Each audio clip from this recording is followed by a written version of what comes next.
Nilikwambia ujinga ni wakati wa kwenda, wakati wa kurudi. Ujinga ni wakati wa kwenda na sio wakati wa kurudi. Hii inamaanisha nini sema? Hii ina maana ya kwamba tulivyosema huku chini kwenye mstari wa njano huku tumekaa kwa muda, hii ndio maana yake. Alama tatu za leo, magoli matatu ya leo ni salamu kwa wale wote ambao tunakwenda kukutana nao pale mbeleni.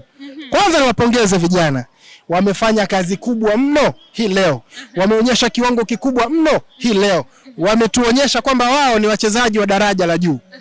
Wametuonyesha kwamba wao ni wachezaji ambao wanapaswa kutupigania na kututoa kwenye mstari ambao sisi tupo.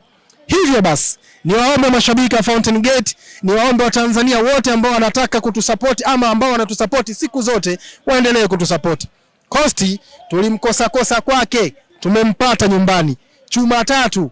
Imekuwa ni timu ya kwanza kumpiga chuma hizo tatu na kupata alama hizo tatu. What a performance. Kuna Ismail Kada ball juggler. What a performance. The whole team. Henry David Messi. Mwanga. Yule anaitwa Mwanga. Kuna mtu alikuwa ananongoneza semaji ananiambia walishindaji ile mechi dhidi ya Singida. Leo Fountain tumewakomesha. Sisi tumeonyesha daraja letu ni la juu. Kwa sababu ukitazama mechi, sisi tumeichukua mechi kwenye dakika zote. Kuanzia dakika ya kwanza, dakika ya pili, dakika ya tatu mpaka 90. Mpaka na 95. Mechi tumeichukua. Kwa hiyo hii ndio performance ambayo tunakwenda nayo kwenye mechi zote ambazo zimebaki. Maria, tumedeclare war.